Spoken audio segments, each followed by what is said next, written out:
हम कुछ ऐसी बात पे चर्चा करेंगे और ऐसे शख्स के बारे में चर्चा करेंगे जो मैं समझता हूं कि अगर उत्तर प्रदेश में कोई ऐसा शख्स है जो चुनाव के नतीजे को बदल सकता है, उसके बारे में हम बात करेंगे और जल्दी बताएंगे वो कौन है। लेकिन उसके पहले कुछ बातें मैं आपसे करना चाहता हूं। वो ये है कि हिंदुस्तान की राजनीति का नक्शा कुछ सालों में बदल चुका है। चाहे केंद्र की सरकार हो या भाजपा की राज्य में सरकार हो, उनका मकसद एक रहता है कि किसी तरीके से चुनाव जीता जाए, कोई भी षड्यंत्र इस्तेमाल किया जाए ताकि चुनाव जीता जाए। और सबसे पहले तो वो संस्थाओं का कब्जा करते हैं, मीडिया तो कब्जा कर चुके हैं, और फिर वो जो खास राजनीतिक लोग हैं विपक्ष के, उनके ऊपर केस दर्ज करते हैं, अक्सर झूठे होते हैं, और ताकि वो कचहरियों में जाते रहें, अपनी बेल कराते रहें, उनको जेलों में बंद भी किया जाता है और प्रेशर भी डाला जाता है कि आप अपना रवैया बदलिए।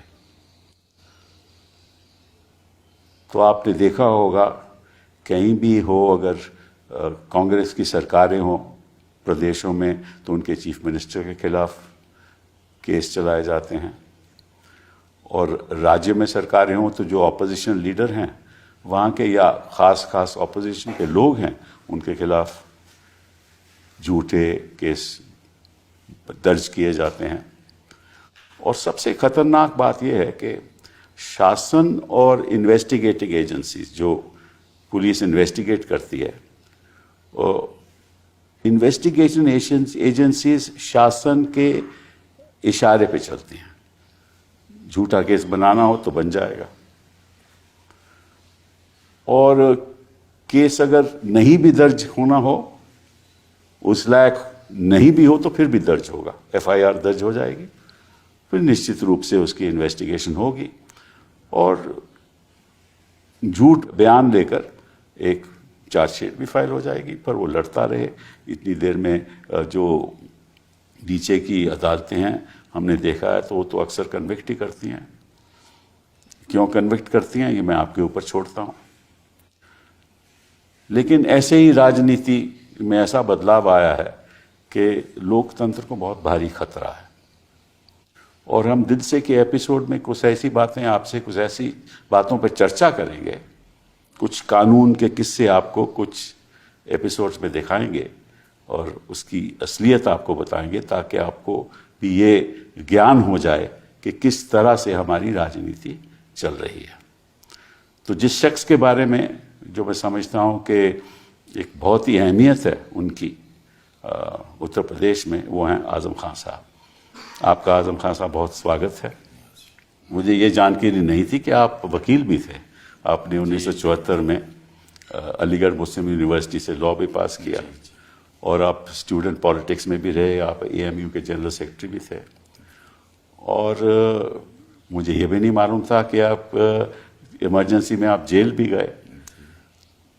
फिर आपने हमेशा वकील के नाते गरीब तबकों के लिए लड़ाई लड़ी, लेबर राइट्स के लिए लड़ाई लड़ी, रिक्शा वालों के लिए लड़ाई लड़ी, आपने बीड़ी वर्कर्स के लिए लड़ाई लड़ी, आपने टेक्सटाइल लेबरर्स के लिए लड़ाई लड़ी।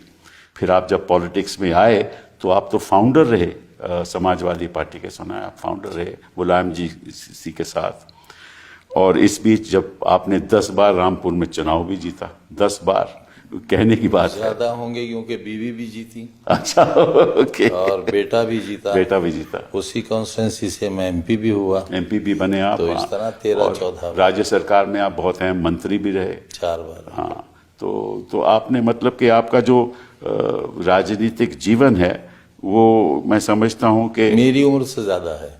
आपकी उम्र से ज्यादा। तो आप वैसे 1980 से लेकर 92 तक आपने कई पार्टी बदली भी? नहीं, कोई नहीं बदली। पहले आप जनता पार्टी में नहीं थे? मैं जनता पार्टी में था। हाँ। उसके बाद जब वो टूटी तो हम तो लोकदल में चले गए? चौधरी चरण सिंह साहब के फिर ग्रुप जनता के, दल में गए? फिर जब जहां जहां मुलायम सिंह जी गए वहां वहां जो भी ना, तो पार्टी तो बदली ना। फिर आप एक बार एसपी में आए तो उसके बाद आपने कभी नहीं बदली? नहीं, एसपी का तो मैं फाउंडर मेंबर ही रहा। जी हाँ। और जब बेगम हजरत महल पार्क में एक बहुत तारीखी सम्मेलन हुआ जिसमें समाजवादी पार्टी बनने का ऐलान हुआ, तो उसका संविधान भी मैंने ही रखा था। अच्छा। और उस दिन मैंने बताया था कि मेरी अपनी जाती हैसियत क्या होगी पार्टी में और हिंदुस्तान में।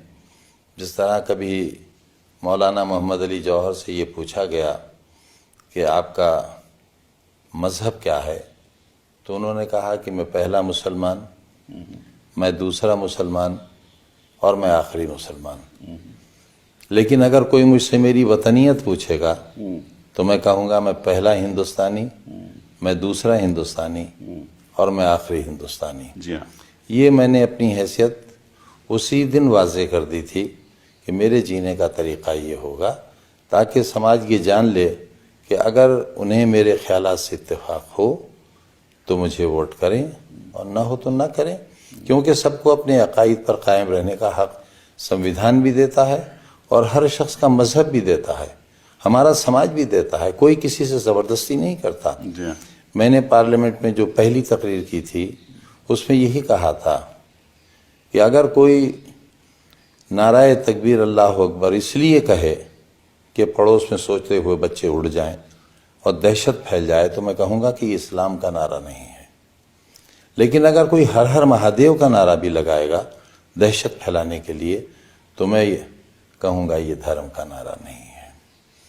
तो इस सोच को लेकर हमने समाजवादी पार्टी बनाई थी। आपने फिर यूनिवर्सिटी भी, जौहर यूनिवर्सिटी भी बनाई? सब वो तो दरअसल ऐसा हुआ कि मैं, जैसे आपने शुरू में फरमाया कि मैं लेबर मूवमेंट में भी रहा, और जब पहली सरकार बनी तो मैं लेबर मिनिस्टर भी रहा और मैं बीड़ी वालों के साथ बैठता था। दरअसल हमारी लड़ाई फ्यूडलिज्म के खिलाफ थी। जी हाँ। और मजदूर थे हमारे यहाँ, या तो बीड़ी बनाते थे या रिक्शा की इंडस्ट्री थी, यानी रिक्शा चलाने वाले इतने ज़्यादा थे। जी हाँ। जी हाँ। मुझे याद है कि एक मौके पर जब मैंने बीड़ी मजदूरों की हड़ताल कराई तो 30 दिन से ज़्यादा हड़ताल चलने के बावजूद भी भूखमरी फैल गई, लेकिन मालिकों ने उजरत नहीं बढ़ाई। मैंने जब उनसे रिक्वेस्ट करी कि एक पैसा, उस ज़माने में एक पैनी होती थी, होती थी, एक पैनी बढ़ा दीजिए, तो मालिक ने कहा कि हम बढ़ा तो देते, लेकिन इस पैनी बढ़ाने से मजदूर की हिम्मत बढ़ जाएगी। इत्तेफाक ये हुआ कि जब अगला इलेक्शन हुआ, सरकार बनी और मैंने उन्हीं मालिकों से 45 रुपया बढ़वाए थे। अरे वाह। और इनकलाब ये था कि जहाँ बीड़ी की ब्रांचेस होती थी, जहाँ बीड़ी बनती थी, वहाँ तंबाकू, पत्ता, गंदगी सब कुछ होता था। वो झाल कहलाता था जिस पर वो बैठते थे, और मैं वहीं बैठकर उनके साथ चाय पीता था। वहीं से मैंने लड़ाई शुरू की थी। तो वो जब एमपी साहब वोट मांगने आते थे तो उसे झाड़ते थे कि गंदगी झड़ जाए, लेकिन वो इतनी धूल होती थी कि नवाब साहब को बहुत सी छींकें आती थी और उन्हें बैठना पड़ता था। और नहीं बैठते थे तो लोग कहते थे आपको वोट क्यों देंगे, आजम भाई यहाँ बैठते हैं, आप क्यों नहीं बैठेंगे। और आखिरकार वो हारे भी, उन्हें हराया भी हमने ही। रिक्शा हमारी यहाँ इंडस्ट्री थी। अब पिछली सरकार में जब मौका मिला तो ये कॉन्सेप्ट मेरा ही था कि रिक्शों को बदलकर हम सरकार की तरफ से ऑटो रिक्शा देंगे, और पूरे उत्तर प्रदेश में हमने रिक्शे लेकर ऑटो रिक्शा दी थी, क्योंकि वो एक तीर चुभा हुआ था गुर्बत का मेरे दिल में। उसे निकालने की कोशिश की। टेक्सटाइल मिल की हड़ताल हुई, महीनों हड़ताल चली, लेकिन किसी घर का चूल्हा नहीं बुझने दिया मैंने। मैं चंदा मांग कर लाता था। और यहाँ तक आप, यानी ये बड़ा तारीखी वाक़या है कि मैं एमएलए था उस वक्त। चौधरी चरण सिंह साहब का उस ज़माने में बड़ा बड़ा नाम था। लेबर मूवमेंट के बड़े दुश्मन हुआ करते थे वो। मैं उनका बड़ा चहीता था। मेरा टिकट कट गया था, मैं एक इलेक्शन हारा भी हूँ। तो जब मैं उनसे मिलने के लिए गया तो मुझसे बोले क्यों, आप तो हारे हैं। मैंने कहा नहीं साहब, मैं बहुत कम वोटों से 1100 वोट से हारा हूँ। बोले नहीं, आपकी तो जमानत जब्त हुई थी। मैंने कहा नहीं साहब ये तो बात गलत है। तो बोले नहीं तुम झूठ बोलते हो। मैंने कहा साहब हम तो हंसी में भी कोई झूठ नहीं बोलते। तो उन्होंने अपना चश्मा उतारा, जैसे मैंने लगा रखा है ऐसी था, चश्मा उतारा और कहा अपने पीए से ज़रा वो इलेक्शन कमीशन की किताब लाओ, ये झूठ नहीं बोलते हैं साहब। वो किताब उन्होंने देखी और जितने वोट मैंने बताए थे, मैं 1100 कुछ वोट से हारा था नवाबों से, और इसलिए हारा था कि मैं बहुत छोटा था। मैं समझता था मैं शहर की कॉन्स्टिट्यूंसी से लड़ रहा हूँ, तो ये जो देहात है इससे मेरा क्या लेना देना, जबकि 40% वोट वहाँ था। उस ज़माने में ना मोबाइल थे ना टीवी था, स्टेंसिल से दीवारों पर छापा जाता था, हैंडबिल साइकिल से हम बांटा